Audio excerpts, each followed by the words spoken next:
The soft hum of the air conditioning was the only constant in the penthouse boardroom during an emergency call, a sound almost imperceptible beneath the crisp rustle of my own notes. I was hunched over a spread of photographs, each one a stark, high-resolution portrait of antiquity. My fingers traced the intricate, almost faded carvings on a fragment of bone, estimated to be from the Bronze Age. The precise curvature of the tool marks, the specific striations left by a primitive blade, these were the whispers of the past I specialized in interpreting. My world was built on the silent testimony of the dead, their stories etched into their very remains, waiting for someone like me to listen. A sharp rap on the smoked glass door startled me. I looked up, my eyes adjusting from the microscopic details of the images to the imposing figure of the director, silhouetted against the panoramic city skyline. He held a secure line receiver to his ear, his expression grim. "Seth, we have a situation," he announced, his voice tight with an urgency that cut through the boardroom's usual calm. He gestured for me to join him, and I pushed back from the polished mahogany table, leaving the ancient bone fragments momentarily behind. Dr. Alistair Finch, Blackwood Manor. My stomach tightened. Alistair Finch was a name that resonated through the annals of historical academia. A celebrated authority on early European settlements, a man whose life was intertwined with the very history he studied.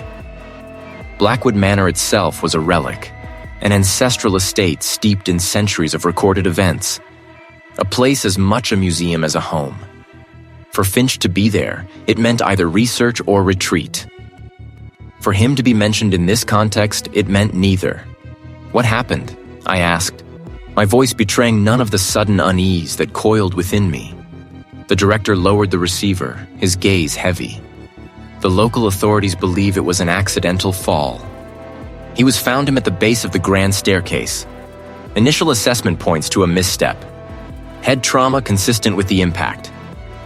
He paused, then added, "But given who he was and the nature of the manor, they want a definitive opinion.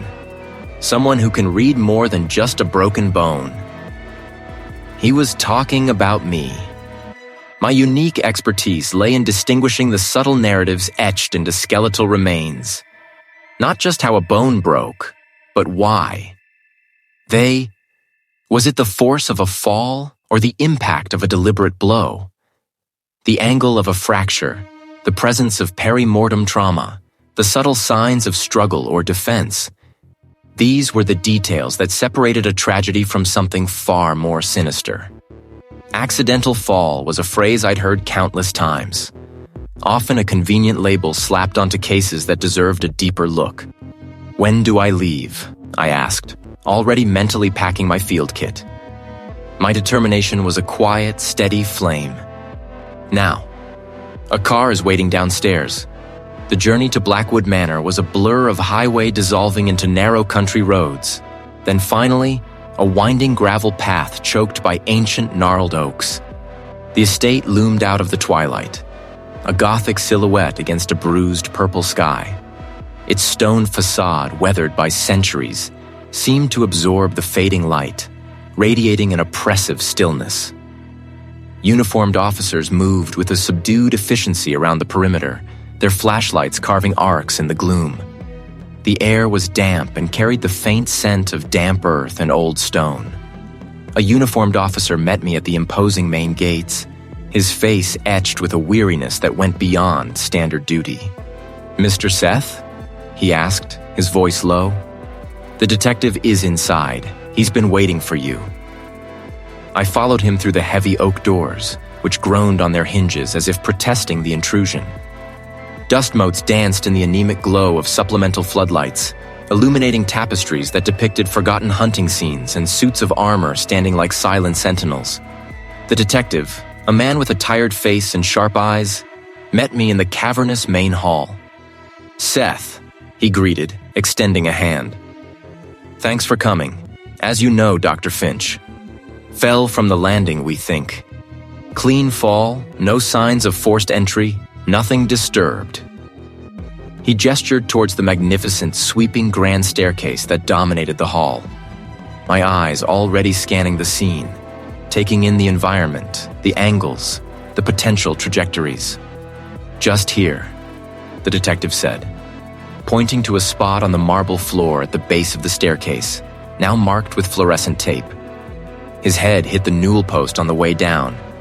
Then the floor. Nasty. I knelt, my gaze sweeping over the area. The marble was pristine, but under the harsh glare of my personal LED torch, I noticed a faint, almost imperceptible scuff mark, no larger than my thumbnail, near the edge of the second step from the bottom. It wasn't a shoe print. It was a smear, almost like something had been dragged. My eyes narrowed. Then I saw it. A tiny, glittering speck, embedded just within the scuff. It wasn't wood, nor was it stone. It had an unnatural metallic sheen, catching the light like a miniature shard of obsidian. My focus sharpened. I pulled out my magnifying loupe, bringing the speck into excruciating detail. It had a rough, almost crystalline texture, and its surface bore faint striations that suggested it had been abraded or scraped against something hard. It looked old, anachronistic even. An accidental fall, the detective had said. A clean fall. It was out of place, a discordant note in a symphony of apparent tragedy. My mind raced, sifting through geological compositions, ancient metallurgy, obscure mineralogy. It didn't fit. Not here. Not with a simple fall. A tremor of foreboding ran through me. This wasn't going to be straightforward. Not at all. It wasn't a slip. The trajectory of the fall, as initially surmised by the first responders, didn't align with such a minute, almost deliberate abrasion. It was too precise, too isolated. I straightened, my back protesting the prolonged crouch, and moved past the crimson stain that still marred the polished stone. A grim testament to the final impact. The body of Dr. Finch lay where it had come to rest, a crumpled heap at the base of the grand staircase, now carefully draped under a sterile sheet. The initial responders had done their best, but my work was just beginning. I peeled back the covering, the crisp white fabric rustling softly in the still air of the foyer. The scene was hushed, save for the distant murmur of the crime scene technicians working on the upper levels. My gaze swept over the historian's remains. The position was unnatural, limbs splayed at angles that spoke of uncontrolled descent, yet something felt off. I activated my portable UV light, the beam cutting through the ambient light, revealing subtle patterns on the victim's clothing. My fingers, encased in nitrile gloves, moved with practiced delicacy, assessing the bone structure through the fabric. The initial report cited a broken neck and massive head trauma, consistent with a fall from a significant height. But my hands told a different story. I ran my fingertips along the left forearm, feeling for abnormalities. There, just above the wrist, a subtle crepitation, a grating sensation that was almost imperceptible. I leaned closer, pulling a small, high-magnification lens from my kit. Under its scrutiny, I could discern tiny fractures, almost hairline cracks in the radius and ulna, but they weren't the jagged breaks typical of impact from a fall. These were different, almost like compression fractures, as if something had been twisted or violently restrained before the fall. The angles were wrong for a simple flailing attempt to break a plunge. These microfractures indicated a struggle, or perhaps a forced manipulation that preceded the fatal descent. My brow furrowed. I moved to the clothing, a tweed jacket now stained and torn. The fabric was rough, durable, but along the lapels and cuffs, I noticed something unusual. Tiny, almost crystalline flecks adhered to the fibers. They shimmered faintly under my LED torch, catching the light like microscopic shards of obsidian. This wasn't dust from the aged plaster of the manor, nor typical textile fibers. I carefully used a pair of fine-tipped tweezers to collect several samples, placing them into separate evidence envelopes. The scuff on the step, inconsistent with a fall, the microscopic bone fractures, suggesting a struggle or restraint. And now, this peculiar mineral dust. I took a deep breath, the air in the grand hall heavy with the scent of old wood and something metallic, a faint echo of the tragedy. This was orchestrated. My comms unit buzzed, a sharp, insistent vibration against my hip. I glanced at the display, an unscheduled video call. I knew who it was. The lead investigator, a sharp-eyed woman with an unnerving calm, needed an update. I walked over to a less disturbed corner of the foyer, away from the immediate scene, and accepted the call. The air in their space felt charged, expectant. Seth, the lead investigator's voice was crisp, devoid of preamble. Any preliminary findings? The family is pushing for a quick resolution. Yes, I began, my voice steady, though my internal pulse quickened. I have a few observations that complicate the initial assessment of an accidental fall. The victim, Dr. Finch, exhibits microscopic compression fractures in the forearms, inconsistent with breaking a fall. They suggest a prior struggle or forced restraint. A ripple of murmurs went through the boardroom. The official from the Historical Preservation Society, a man with a neatly trimmed beard and anxious eyes, leaned forward. Restraint? Are you suggesting foul play, anthropologist?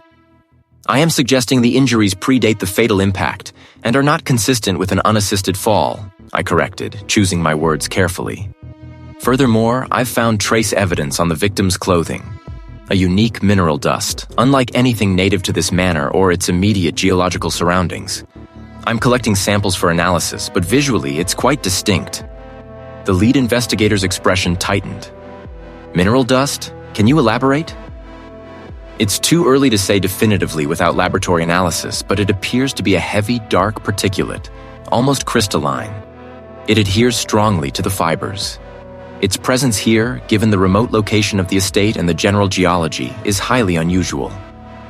It suggests a foreign element was introduced to the scene, or that Dr. Finch was somewhere else, in contact with this material, shortly before his death.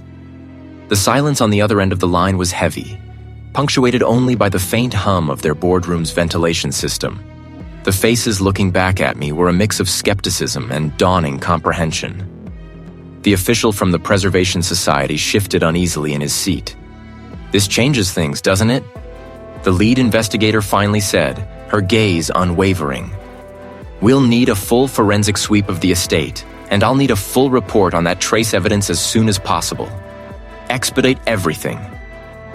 Understood, I replied, my eyes scanning the scene around me, a new urgency settling in my chest. The grand, historically significant estate now felt less like a monument to the past and more like a carefully constructed stage for a very modern crime. I had found the anomalies.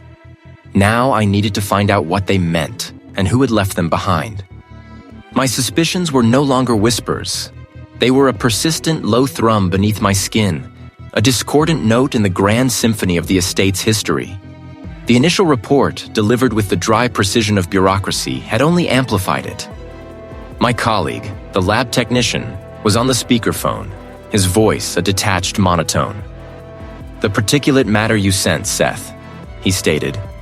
It's a complex silicate, consistent with a specific type of igneous rock. High concentrations of cerium and lanthanum. Rare. Very rare, in fact. We've cross-referenced it with geological surveys. I leaned forward, my gaze fixed on the shifting patterns of the city below.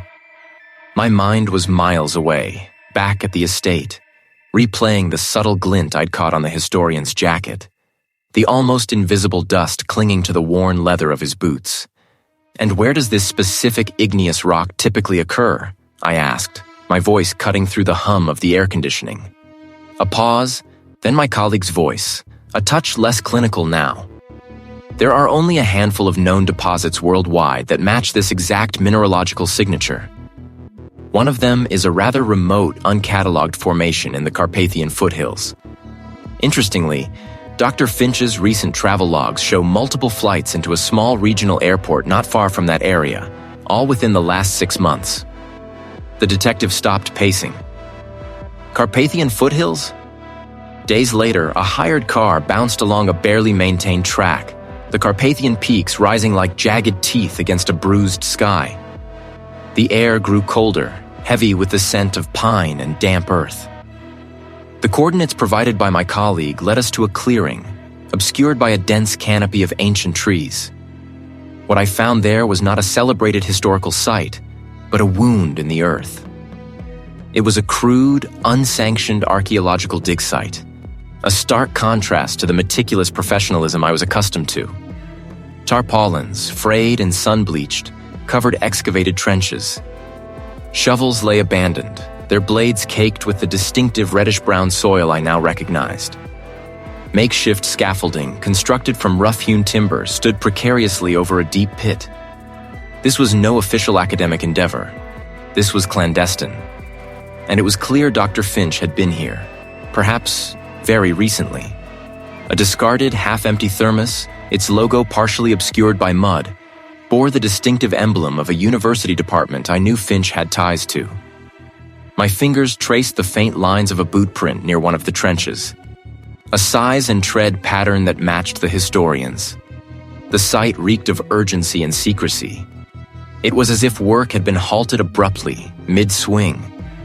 My eyes scanned the exposed rock faces within the trenches, searching for any trace of the unique silicate, the very mineral dust I'd found on Finch's body. This was the source. Finch wasn't just researching this area. He was actively involved in its excavation. My next lead was Finch's estranged research assistant, a young woman named Anya, whom I tracked down to a cramped apartment in a sprawling, anonymous city on the continent. The building was a concrete monolith, scarred by decades of neglect. Rust stained the fire escapes, and the scent of stale cooking oil hung in the air. I found her apartment on the 4th floor, the paint peeling from the doorframe. She regarded me with a wary suspicion, her hands clasped tightly in front of her. "I'm here about Dr. Finch," I stated, keeping my voice level, watching her closely. Her jaw tightened imperceptibly. "I understand you worked closely with him." She hesitated, then gestured me inside with a reluctant sigh. The apartment was sparsely furnished, dominated by stacks of books and papers, echoing the academic chaos of Finch's own study, but without the grandeur. The air felt heavy, charged with unspoken anxieties. The ones to the Carpathians. He became obsessive, distant. Obsessive about what? I pressed gently, leaning forward slightly in the worn armchair she'd indicated. I noted the way her fingers trembled as she picked at a loose thread on her sweater. He was clearly under duress, a quiet fear radiating from her. She chewed on her lip, then spoke, her voice lower now, almost conspiratorial. He was convinced he was on the verge of finding something. A lost artifact, he called it. Something that would rewrite history. He'd spend hours poring over ancient texts, maps no one else could make sense of. At these sites or elsewhere? Anya's eyes widened slightly, a flicker of genuine fear crossing her face. He wouldn't say. Just the investors, or the patrons. Always vague, but they weren't academics. Their cars were expensive, and the men who accompanied them were always silent, imposing. He'd meet them in out-of-the-way places, abandoned warehouses once, an old dockyard down by the river. She shuddered. He started carrying a small, old-fashioned revolver after one of those meetings. Said it was for protection, but he'd never even owned a hunting rifle before. A revolver. The image of the meticulous historian, armed and paranoid, solidified the danger. This wasn't just about an ancient artifact. It was about power, secrecy, and a legacy someone was willing to kill to protect. Finch had stumbled onto something far grander and far more lethal than a simple academic discovery. The pieces were beginning to fit, forming a mosaic of conspiracy that stretched from the Carpathian peaks to the opulent estate. And I was now standing squarely in its path. The weight of the historian's revolver, its cold steel imagined in my palm, felt heavier than any artifact I'd ever handled. A meticulous man, a scholar devoted to the past, armed and paranoid. This wasn't just about the quiet erosion of history. It was about power, secrecy, and a legacy someone was willing to kill to protect. I understood then that Finch had stumbled onto something far grander and far more lethal than a simple academic dispute. My Land Rover churned gravel as I approached the estate's outer perimeter, the morning mist clinging to ancient oaks. The dig site, a sprawling scar on the hillside where the historian had been excavating, was my first objective. The lead investigator had dismissed it as irrelevant, a mere backdrop to the historian's fatal misstep. I knew better. Every detail, every grain of disturbed earth held a story. I stepped out into the crisp air, the scent of damp soil and pine needles filling my lungs. The site was cordoned off, but the yellow tape, limp and weathered, suggested a perfunctory effort. No guards, no active personnel, just the silent, waiting earth. I ducked under the tape, my boots sinking slightly into the soft ground. The main trench, a carefully excavated cross-section of centuries, lay exposed. I moved slowly, my eyes scanning the exposed strata, the careful numbering of layers, the precise markers. This was the historian's life work laid bare. But something was off. A patch of earth near the northern edge of the main trench, where a recent expansion had begun, looked too fresh. The soil here was darker, looser, inconsistent with the surrounding compacted earth that had seen weeks of careful sifting.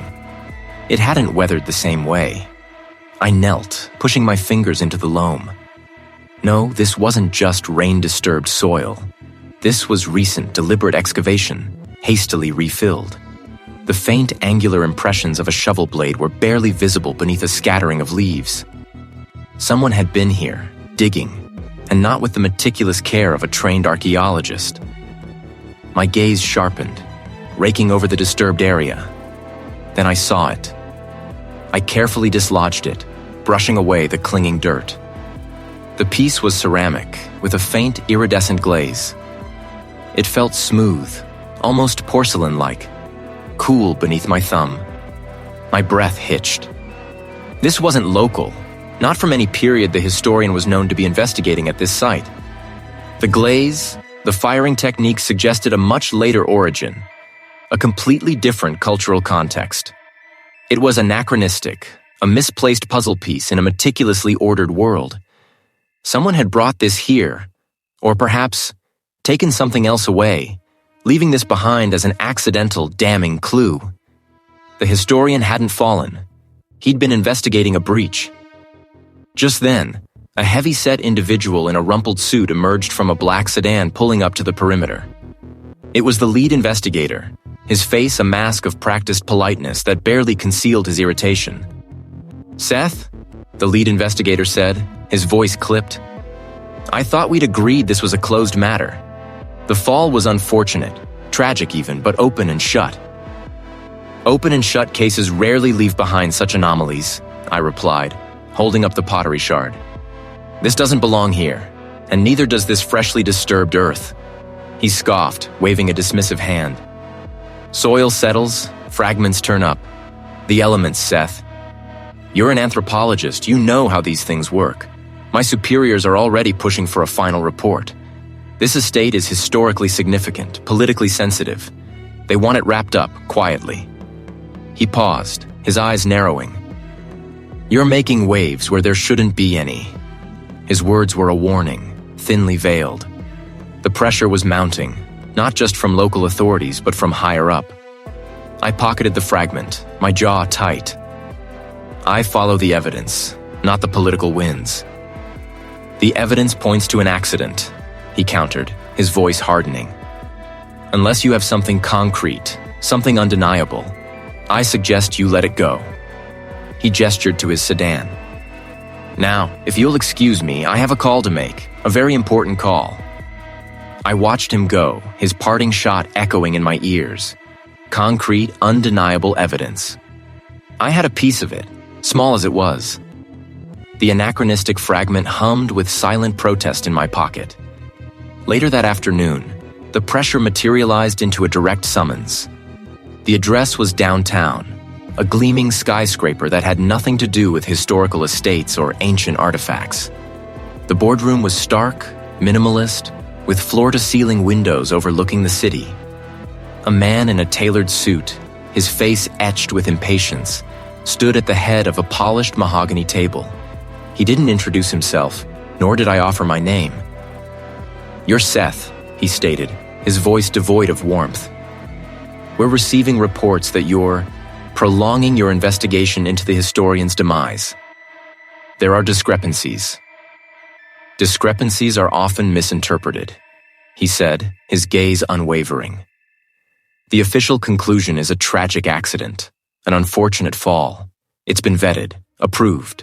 We expect you to concur."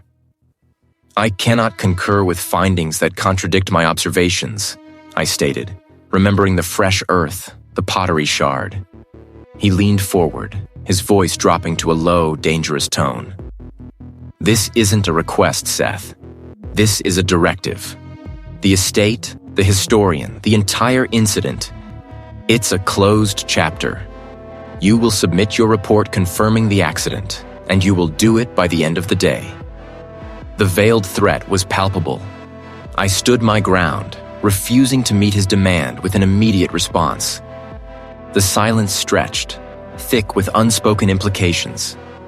Finally, I simply nodded, a non-committal gesture, and turned to leave. I wouldn't be bullied into falsifying my findings. The warning, however, wasn't limited to veiled threats from high-ranking officials. When I finally returned to my forensic lab, the quiet hum of the ventilation system was the only sound. Nothing seemed amiss. The door was locked, the alarm disarmed with my code. But as I stepped inside, a subtle shift in the air, a faint scent that wasn't mine, registered. My eyes swept the room. Nothing overtly broken, no forced entry. Yet the small, leather-bound journal where I kept my preliminary handwritten notes on the historian's case, usually tucked neatly beneath a stack of forensic journals, was slightly ajar. It was almost imperceptible, a fraction of an inch from its usual resting place. Nothing was taken, nothing damaged, but the message was clear. Someone had been here. Someone knew I was closing in. The game had just escalated. The warning, however veiled, had been clear. I had merely nodded, a gesture devoid of agreement before turning away. There was no room for compromise in the pursuit of truth, not in my line of work. His implied threat had only solidified my resolve. Finch's death was no accident, and the anachronistic details I'd observed were no coincidence. I returned to the makeshift lab I'd set up in one of the estate's lesser-used parlors, the air thick with the scent of aged wood and dust. The pottery fragment, carefully placed under a high-magnification microscope, seemed to pulse with an almost deceptive innocence. Its surface, a muted terracotta, bore the faint impression of geometric patterns, supposedly characteristic of a specific ancient civilization, one known for its intricate ceramics. I'd spent hours with it, examining its composition, its firing temperature, the very dust that clung to its crevices. Under the harsh glare of the forensic lamp, I traced the minute lines with a fine-tipped probe. The supposed ancient patina, a delicate film of mineral buildup that should have taken millennia to form, felt wrong. It lacked the true crystalline structure, the almost geological stratification I'd come to recognize. I ran a spectral analysis, not for chemical composition, that was for the specialists, but for light absorption patterns. A quick scan to detect anomalies in surface aging. The results flickered across my monitor, a subtle but distinct difference in reflectivity compared to known samples of genuine artifacts. This wasn't just old, it was artificially aged. My breath hitched.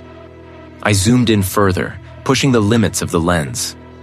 There, in a minuscule crevice, almost invisible to the naked eye, I spotted it.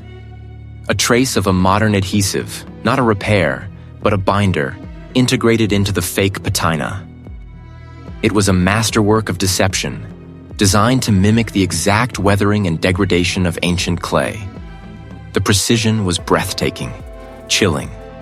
This wasn't a crude imitation. It was a sophisticated, high-stakes forgery, crafted by someone with an intimate knowledge of the very ancient civilization Finch had been studying. Finch wasn't just researching ancient artifacts.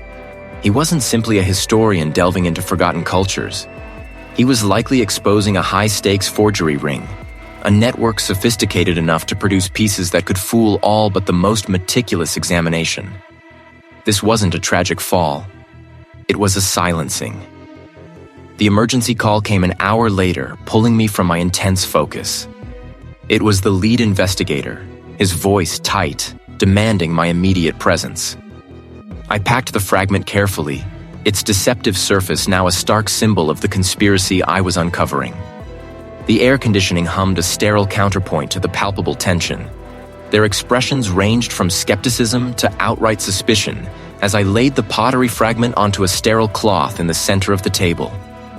"It's a forgery," I stated, my voice steady despite the weight of their collective gaze. "An exceptionally sophisticated one."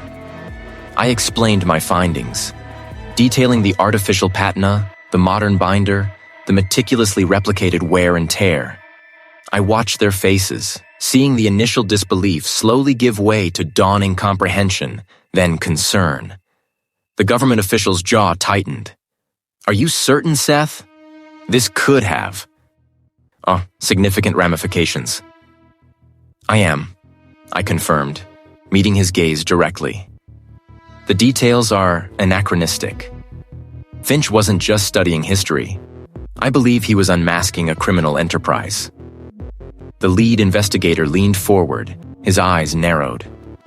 "An enterprise dealing in fake artifacts of this caliber. It implies a global reach, substantial resources, and the historian's death. It's no longer just a fall." The conversation quickly escalated. Hushed voices discussing implications, potential targets, and the sheer audacity of such a ring operating seemingly undetected. The threat I'd received earlier now made chilling sense. I wasn't just disturbing a family secret. I was unearthing a viper's nest. This was bigger than I'd imagined, and far more dangerous. As the meeting concluded, I knew I couldn't wait for official channels to move. I needed more. My mind raced back to Finch's study, a room I'd already meticulously searched. But now, with this new understanding, I knew what I was looking for. Not just historical documents, but evidence of his true investigation. I returned to the estate under the cloak of twilight, the grand old house now feeling less like a historical monument and more like a tomb guarding its secrets. Finch's study was exactly as I'd left it, a mausoleum of knowledge. I circled the room, my gaze sweeping over every bookshelf, every panel, every seemingly innocuous detail. The antique desk, a heavy oak piece, drew my attention. My fingers brushed against a barely perceptible groove beneath the bottommost drawer, a faint line where the wood grain seemed to shift. I pressed, and with a soft click, a narrow panel on the side of the desk slid inward, revealing a shallow, hidden compartment. Inside, nestled amongst velvet lining, lay two items. A sleek, encrypted data stick, small, metallic, and clearly high-tech, and a rolled parchment, brittle with age. I carefully unrolled the parchment. It wasn't a map of the estate or any known geographical region. It was a cryptic, coded map, adorned with symbols I vaguely recognized from my studies of ancient scripts, overlaid with what appeared to be astrological notations and a series of seemingly random numbers. The lines crisscrossed, connecting points that made no immediate sense, yet carried a profound sense of purpose. Finch hadn't just been exposing a forgery ring. He'd been planning something, following a trail far deeper than I could have imagined. My hand tightened around the parchment. The game had just changed. I felt a cold dread seep into my bones, replacing the intellectual thrill of the chase. This wasn't just about a dead historian and a few forged relics. This was far larger, a hydra with many heads, and I had just kicked the nest. Here, polished chrome reflected the glow of multiple high-definition screens, each displaying a torrent of data. The air, thick with the scent of recycled oxygen and stale coffee, hummed with suppressed anxiety. A colleague, their face etched with concern, sat opposite me, furiously typing on a secure terminal. The detective, grim-faced, paced the far end of the room, occasionally glancing at the clock projected onto the main display. "We need to know what we're up against." "Seth?" The detective's voice was a low growl, barely audible over the whir of the cooling servers. "Every minute we waste, they gain ground." I nodded, my fingers already dancing across the holographic keyboard projected from my customized decryption rig. The encrypted files, painstakingly extracted from the historian's hidden drive, shimmered before me like a digital fortress. I'd built this rig for archaeological data recovery, not for cracking criminal networks. But the underlying principles of pattern recognition and algorithm manipulation remained the same. My focus narrowed, the noise of the room fading to a distant drone. I saw only the intricate layers of code, the subtle anomalies, the digital fingerprints left behind. It wasn't a standard map. It was a layered schematic, overlaid with symbols that hinted at ancient cartography. These weren't cities or towns, but specific, often remote locations. Private estates, obscure island holdings, even what looked like an underground bunker beneath a derelict factory in Eastern Europe. Each node was a beacon, a potential hub in their network. "I'm seeing a global distribution," I murmured, more to myself than to the room. "Not just European. The Middle East, parts of Asia, even South America." The colleagues stopped typing, their gaze fixed on my screen. "What kind of locations?" "Private, secluded, highly secured based on what little metadata I can pull," I replied, my fingers still flying. "And the symbols. They're esoteric, not standard archaeological markers. The historian's penchant for obscure languages had been both a gift and a curse. This wasn't a simple substitution cipher. It was a multi-layered linguistic puzzle designed to deter all but the most dedicated. After an hour that felt like an eternity, a segment of text resolved into clear English. My eyes scanned the lines, and a tremor ran through me. The preservation of the legacy, entrusted to the keepers, safeguarding the true narratives, beyond the grasp of the uninitiated, for the chosen few. The legacy, I read aloud, the words tasting like ash, and the keepers. This isn't just about money, or even just artifacts. This is about control over history itself. The detective stopped pacing, his eyes locked onto mine. "Explain." "These files aren't just ledgers of illicit trade," I explained, pulling up a newly decrypted manifest. "They're detailing movements of genuine artifacts, not just forgeries. Priceless, historically significant pieces that have vanished from public record or were believed lost. And they're speaking of manipulating narratives, correcting the historical record. This isn't just a black market, it's an ideological crusade."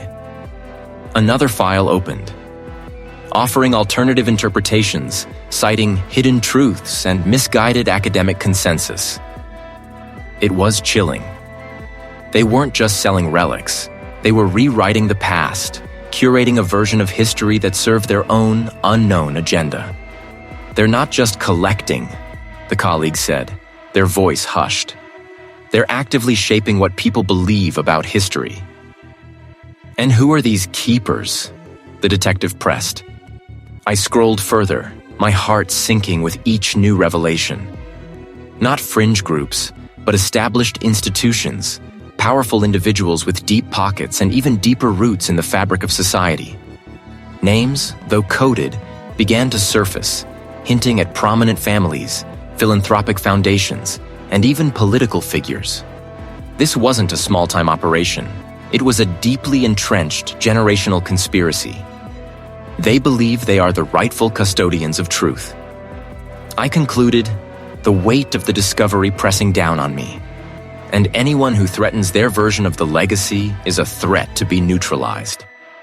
the earlier threat I'd received. The silent warning now resonated with terrifying clarity. I wasn't just disturbing a family secret or uncovering a viper's nest. I was poking at the very foundations of a meticulously constructed, deeply guarded alternate reality. And in their world, I was no longer an impartial observer. I was a direct obstacle, a forensic wrench in their grand historical machinery. The air in the boardroom, already thick with tension, now felt suffocating. Outside the floor-to-ceiling windows, the city's sprawl shimmered under a pale morning sun, oblivious to the subterranean machinations I now found myself entangled in. My earlier threat, the silent, chilling warning, echoed in my memory. A cold finger tracing the line between discovery and danger. I wasn't merely investigating a death. I was dismantling a carefully constructed illusion, peeling back layers of a hidden reality. And in that reality, I was an intruder. The official narrative holds. A tragic accident. We need to close this. I met his gaze, my jaw tight. With respect, Chief, the evidence doesn't support an accident. It's a precise blend of quartz, feldspar, and an incredibly rare mica, specific to a handful of Precambrian geological formations. I had spent the last 24 hours in my makeshift laboratory, running spectral analyses and cross-referencing geological databases. Finch's research intimately, I stated, ignoring the chief's veiled dismissal. Someone outside the immediate circle. A mentor, perhaps. My thoughts had already settled on Professor Alistair Thorne, a retired curator from the National Antiquities Museum, renowned for his expertise in obscure historical societies and a known confidant of Finch in his earlier academic years. He was a long shot, a relic from a bygone era, but he was my best bet. The chief sighed, running a hand over his thinning hair. You're chasing ghosts, Seth. We have an official report, a cause of death. Don't make this more complicated than it needs to be. Complication is the truth's natural state when hidden, I retorted, standing. I'll keep you updated. I didn't wait for his reply, already striding out of the boardroom, the city's pulse thrumming beneath my feet. Locating Professor Thorne proved surprisingly easy. His address, a quiet brownstone nestled in a leafy historic district, felt a world away from the sterile urgency of the penthouse. His living room was a testament to his life's work, shelves overflowing with leather-bound volumes, terracotta shards, and maps yellowed with age. Professor Thorne, I began, my voice calm but firm. My name is Seth. I'm investigating the death of Dr. Alistair Finch. I believe you were a mentor to him. He stiffened, his eyes, magnified by thick lenses, narrowing. Finch was a brilliant mind, a tragic loss. But I retired years ago. My involvement with contemporary affairs is minimal. His gaze flickered towards a heavily draped window, a nervous habit that spoke volumes. Dr. Something connected to ancient artifacts and powerful interests. I paused, letting the words hang in the air. I believe he was getting too close to the keepers. The name hung like a stone between us.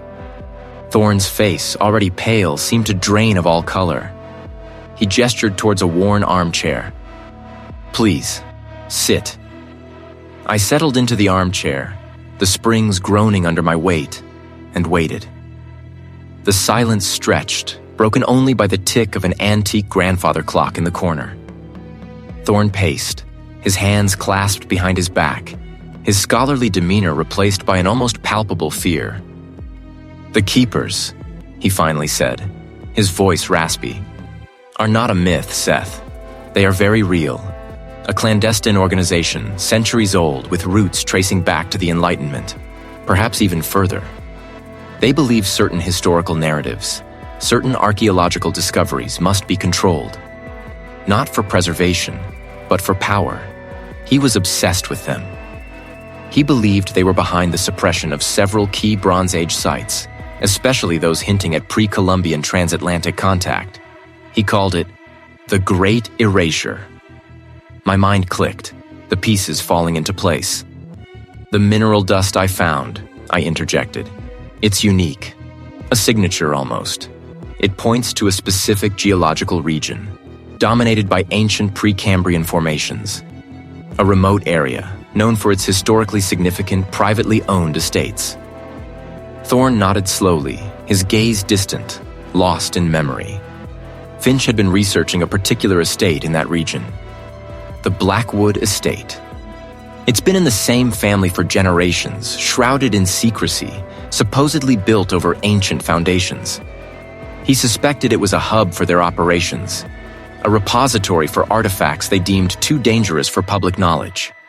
A remote, historically significant estate, just as the forensic analysis had hinted. Finch hadn't simply fallen. He'd stumbled into the heart of a conspiracy, a meticulously guarded alternate reality where the past was a weapon. The chief of investigations wanted to close the case, but for me, it had just truly begun. The revelation hit me with the force of a physical blow. My forensic data, combined with Thorne's terrified confirmation, painted a chillingly clear picture. The call had just ended, the voice of the worried contact on the other end fading to a dial tone. The silence that followed was heavy, punctuated only by the hum of the building's ventilation. My mind raced, connecting the fragments. The unusual dust on Finch's clothing, the archaic preservation techniques, the subtle but undeniable signs of forced aging on the supposed antique. Everything pointed to the estate, Thorne's private fortress, as the nexus. Thorne, the industrialist, the collector, the man who had publicly mourned Finch's tragic accident. He was the spider at the center of this web. My gut screamed for immediate action, but I knew recklessness would achieve nothing. I needed proof, undeniable evidence to expose not just the forgery, but the theft of history itself. The drive to the estate felt interminable, a creeping journey through a landscape that grew increasingly wild and untamed. The estate itself was a sprawling behemoth, nestled deep within a heavily forested valley, its stone walls barely visible through the thick canopy of ancient oaks. Thorne's security was legendary. A perimeter of infrared sensors, motion detectors, and strategically placed cameras, all monitored by a team of ex-military personnel. But I'd studied the blueprints, cross-referenced them with satellite imagery and publicly available topographical maps. Every system had a blind spot, every fortress a forgotten back door. The moon, a sliver of silver, offered little illumination, forcing me to rely on my night vision goggles and the intimate knowledge I'd gleaned from my research. I moved like a ghost, each step measured, each breath controlled. I scaled a weathered stone wall, its rough surface tearing at my gloves, and dropped silently into a neglected patch of overgrown shrubbery within the estate grounds. These were marked on the blueprints as storage and maintenance facilities, but my instincts told me otherwise. I reached the first building, a nondescript stone structure with reinforced windows. The lock on the service entrance was a formidable combination of old-world heft and modern electronics. The tumblers fell, the bolt retracted with a faint thunk, and I slipped inside. The air within was stagnant, heavy with the scent of chemicals, old wood, and something metallic. This was no ordinary storage. This was a laboratory, a sophisticated factory of deception. I moved slowly, cataloging every detail, polishing wheels caked with fine dust, specialized pigments in hermetically sealed jars, intricate carving tools laid out with surgical precision. There were partially finished pieces, a Roman bust, its marble skin too pristine, awaiting the application of artificial patina, a section of papyrus, its edges unnaturally crisp, ready for forced aging. The scale of it was breathtaking, the craftsmanship alarming. This wasn't just a workshop. It was an industrial-grade forgery operation, designed to replicate ancient artifacts with terrifying accuracy. My stomach clenched. Finch hadn't just discovered a few fakes. He'd stumbled upon a global supply chain. My forensic eye scanned for anomalies, for anything that might hint at the true source of their models. It was then I noticed a faint, almost imperceptible seam in the back wall, hidden behind a tall rack of aging chemicals. I ran my gloved hand over the stone, feeling the subtle irregularities. A hidden door. It took me another agonizing 10 minutes to bypass the locking mechanism. A complex series of pressure plates and biometric scanners that suggested a level of secrecy far beyond mere forgery. When the heavy stone panel finally slid inward with a low hiss of hydraulics, I braced myself for what lay beyond. The air inside the hidden vault was cool, dry, and utterly still. My flashlight beam swept across a cavernous space, revealing a treasure trove that made my breath catch in my throat.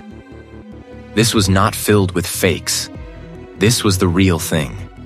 Priceless artifacts, genuine and breathtaking, gleamed under my beam.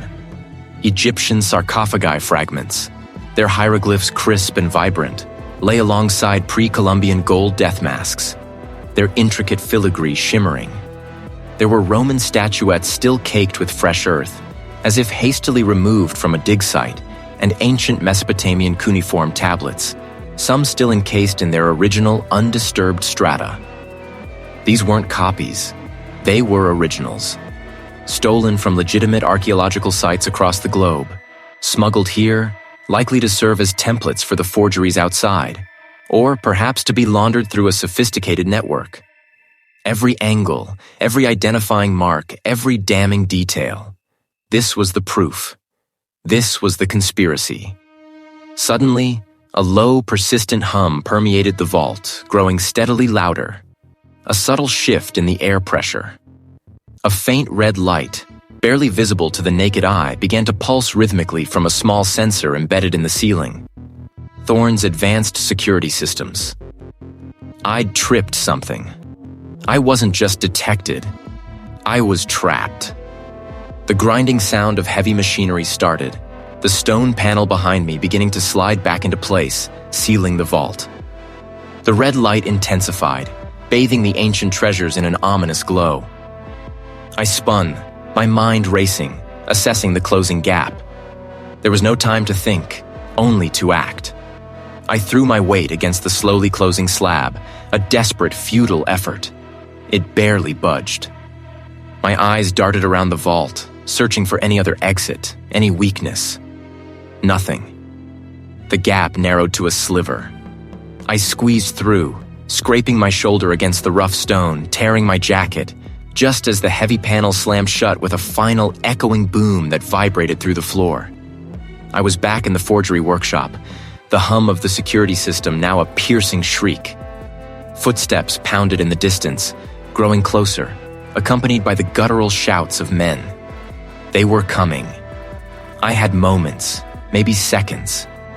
I didn't hesitate.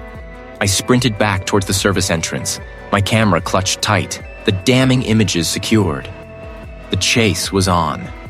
Outside, the city lights blurred into streaks against the dark glass, a distant, indifferent hum to the frantic precision of my work.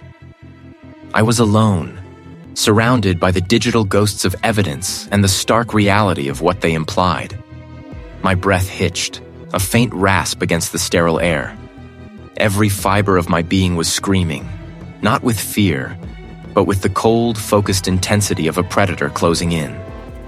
Spread across the expansive conference table were high-resolution photographs of Thorne's estate, each image meticulously annotated. A satellite map overlaid with topographical data showed the precise angle of the slope where Finch had purportedly fallen. Next to it, macro shots of the soil samples I'd collected from Finch's shoes lay magnified on a tablet screen, their granular composition matching, down to the unique mineral inclusions, the very earth found only at the estate's neglected eastern boundary. My gaze shifted to another display, showcasing the pollen analysis. Tiny, almost invisible spores, distinct in their morphology, were highlighted in brilliant green. These weren't common garden varieties. They were from a rare indigenous fern, thriving only in the estate's shaded, damp grotto, a place far from any accidental fall. This was the silent botanical witness, screaming its truth. He hadn't just known about the fall. He'd been intrinsically part of its orchestration. I pulled up the last set of images. Microscopic fibers. Its weave was distinct, a tight, almost archaic pattern. I cross-referenced it with the photographic evidence from Thorne's study, specifically a shot of an antique tapestry draped over a high-backed chair.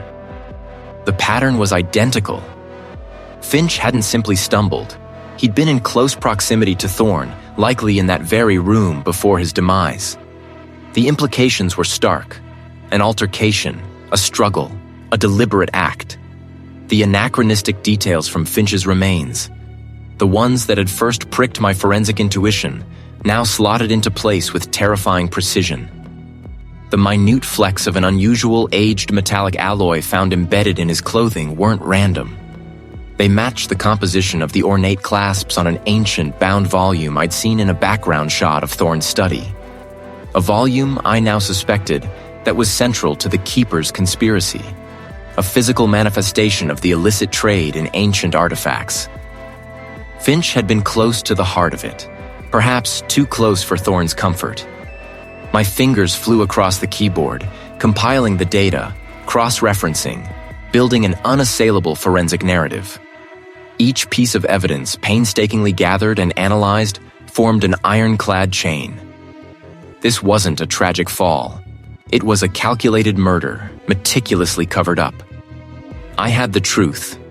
But truth, I knew, was a fragile thing, easily shattered or buried by those with power.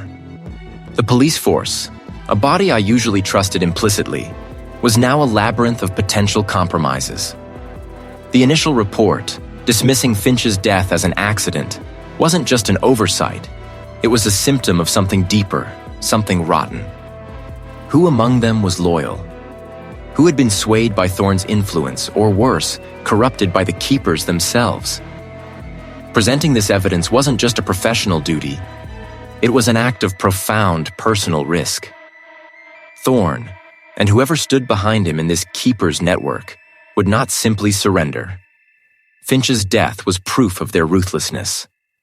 I streamlined the presentation, stripping away any extraneous data, boiling it down to undeniable facts, visual evidence, and irrefutable forensic links. It had to be concise, devastatingly clear, and leave no room for doubt or misinterpretation. I imagined the faces of the officers, the skepticism, the outright hostility from those compromised. I had to anticipate every counter-argument, every attempt to discredit me. Dawn was still hours away, but the clock felt like it was accelerating, each tick a hammer blow against my resolve. There was no turning back. The evidence was too loud, too clear, too damning to ignore. My hand hovered over the communication console, a single decisive action away from igniting a firestorm. The air crackled with anticipation, a silent promise of the chaos to come.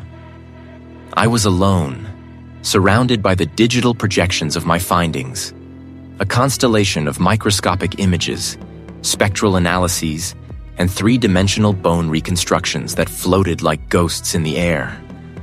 My fingers danced across the holographic interface, assembling the final sequence, each data point a meticulously placed brick in the wall I was building around Thorne.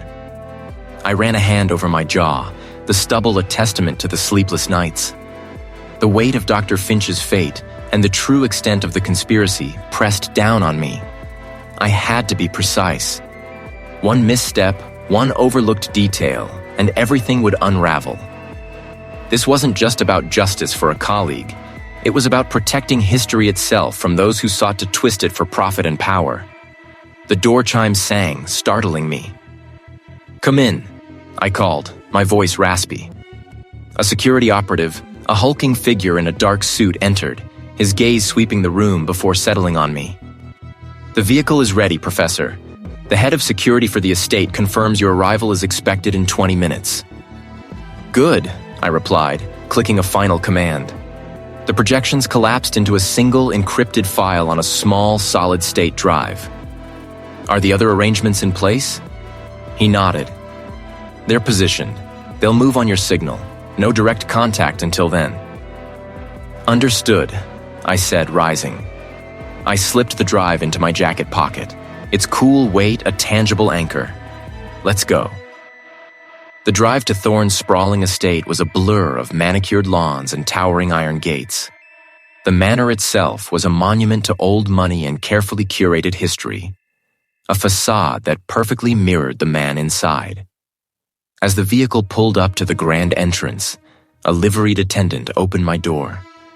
I stepped out, the gravel crunching under my dress shoes, the air crisp with the scent of pine and damp earth. He stood by a roaring fireplace, a snifter of amber liquid in his hand, his posture radiating an easy arrogance. 2 other individuals, a stern-faced woman and a portly man, flanked him. The keepers in the flesh, I presumed. Professor Seth, Thorne greeted, his voice smooth, devoid of any genuine warmth. To what do we owe this impromptu visit? I believe you know why I'm here, Mr. Thorne, I countered, my voice steady. I walked to the large mahogany table in the center of the room, laying down my briefcase. Thorne took a sip of his drink. I assure you, I haven't the faintest idea. It concerns Dr. Finch's death, I stated, unlatching the briefcase. Inside, nestled in custom foam, were several small, transparent evidence containers. The portly man shifted uncomfortably. The woman's gaze sharpened, assessing. A tragic accident, Thorne said, dismissing it with a wave of his hand. My deepest condolences, of course. Finch's left hand. He was found not at the base of the cliff where he supposedly fell, but embedded in the soil of the excavation site you've so carefully kept hidden. Thorne's smile faltered, a flicker of irritation crossing his features. Professor, I'm a collector, a patron of history, not a grave robber. Indeed, I said, pulling out a second container. This held a minute metallic shard. This, Mr. Thorne, is a fragment of a modern steel chisel. Microscopic analysis shows it was used to pry open the very sarcophagus Dr. Finch was examining before his fall. The striations match the tool marks on the lid, and the trace elements are inconsistent with any tools used in the legitimate excavation of the site. I could see Thorne's composure beginning to crack. Finch's injuries, I continued, projecting a holographic image from my tablet onto the table. It showed a detailed skeletal reconstruction. The initial reports indicated blunt force trauma consistent with a fall. But my examination revealed something far more precise. Perimortem fractures to the cervical vertebrae, consistent with a rapid, violent torsion, before the body was thrown. And the cranial trauma, a very specific impact point, indicating a weapon, not a rock. Thorne slammed his snifter down, the crystal ringing sharply. You accuse me of murder, Professor? His voice was a low growl, the easy arrogance replaced by a dangerous edge. I accuse you of orchestrating a cover-up, I corrected, my gaze unwavering. Dr. Finch discovered your illicit operation, didn't he? He found the anachronistic tools, the falsified provenance records, the evidence that the keepers weren't preserving history. Rewriting it? Destroying what didn't fit your narrative while profiting from the trade of stolen artifacts. I pulled out the final piece of evidence. A series of photographs showing the true, undisturbed state of the tomb before Thorne's team had tampered with it, juxtaposed with images of the altered site. These images, downloaded from Dr. Finch's encrypted field drive, show what you truly sought. Not knowledge, but objects to be sold, and a legacy to be erased. The stern-faced woman stepped forward, her hand moving towards her waist. You've said enough, Professor. I haven't even started, I countered, tapping a button on my tablet. A new image flashed onto the table, a detailed map of the estate, highlighting an underground tunnel system. Dr. Finch was killed in that hidden excavation, Mr. Thorne. Someone who then staged his body at the cliff to make it look like a fall. Thorne's eyes narrowed to slits. Get him out of here, he snapped, his voice barely controlled fury. And make sure he doesn't speak to anyone ever again. The portly man moved towards me, his face grim. The stern-faced woman produced a small silver pistol. The air crackled with a sudden lethal tension. I knew this was coming. My heart hammered against my ribs, but my mind remained clear, focused. I raised my left hand, revealing a small, discreet device clutched in my palm. The moment I pressed this, Mr. Thorne, your entire operation, your illicit trade, your historical deceptions, and Dr. Finch's true cause of death will be broadcast to every major investigative agency in the world. Or, more accurately, for my lack of a signal.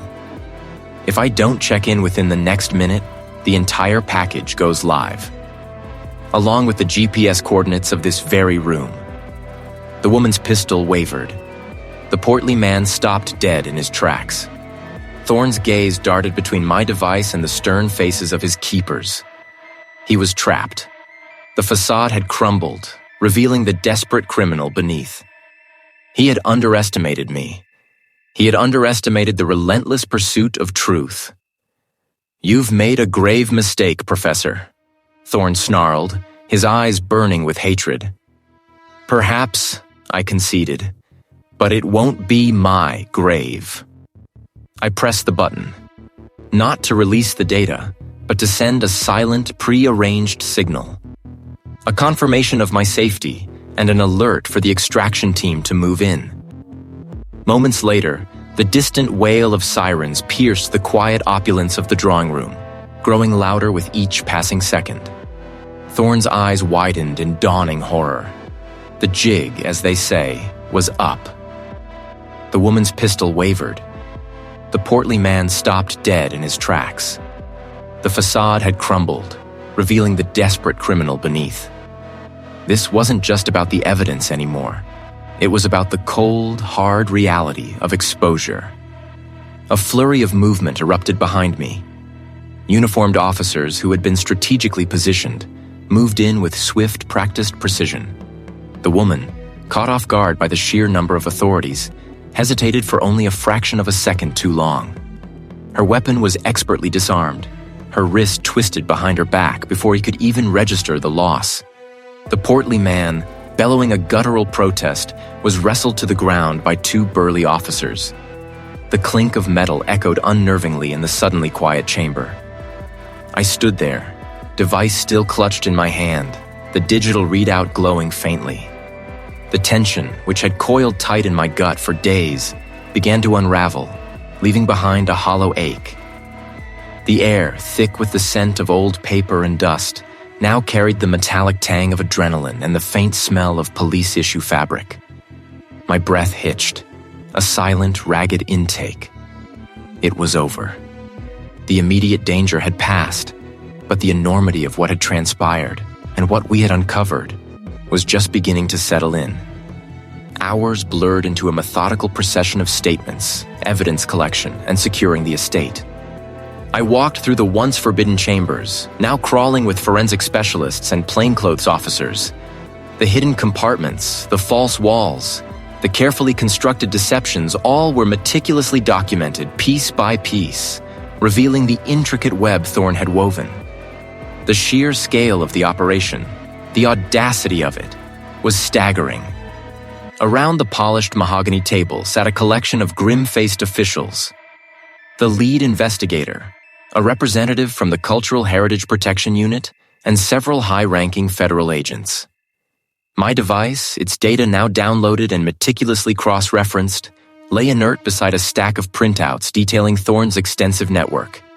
The extent of the illicit trade is truly unprecedented, the Cultural Heritage representative stated, her voice tight with professional outrage. The historian's collection was merely a front for a global trafficking operation, funded by a clandestine organization calling themselves the Keepers. I watched the images flicker, a knot forming in my stomach. The anachronistic details I'd found on the historian's remains, the peculiar dust, the microscopic residue, suddenly made perfect, terrifying sense. They weren't preserving history. They were plundering it, using the historian's reputation as a shield. The Keepers believed they alone were worthy of controlling humanity's past, manipulating narratives, and exploiting rare historical treasures for their own twisted legacy. The anachronisms you highlighted were the key. I nodded, absorbing his words. The satisfaction of a case solved was always present, but this time, it was tempered by a profound weariness. I thought of the historian, a man whose passion for history had been tragically perverted and ultimately cost him his life. He was a victim, yes, but also a cog in a vast, destructive machine. The meeting concluded with a flurry of action items: international warrants, asset seizures, public announcements. Thorne and his keepers would face the full force of justice. The stolen artifacts, priceless fragments of human history, would be returned to their rightful places. Stepping out of the boardroom, the city lights twinkled below, a vast, indifferent expanse. The air felt lighter, yet a new weight pressed down on me. I had dedicated my life to truth, to letting the bones speak, to understanding the stories etched in the past. This case, however, had dragged me from the quiet certainty of my lab into a world where history was a weapon and knowledge a dangerous commodity. I considered my future. The dusty excavation sites, the methodical lab work, the quiet pursuit of academic understanding, they all seemed a little less appealing now. Perhaps my role wasn't just to interpret the past, but to actively protect it from those who would corrupt it. The thought was daunting, exhilarating, and undeniably, irrevocably true.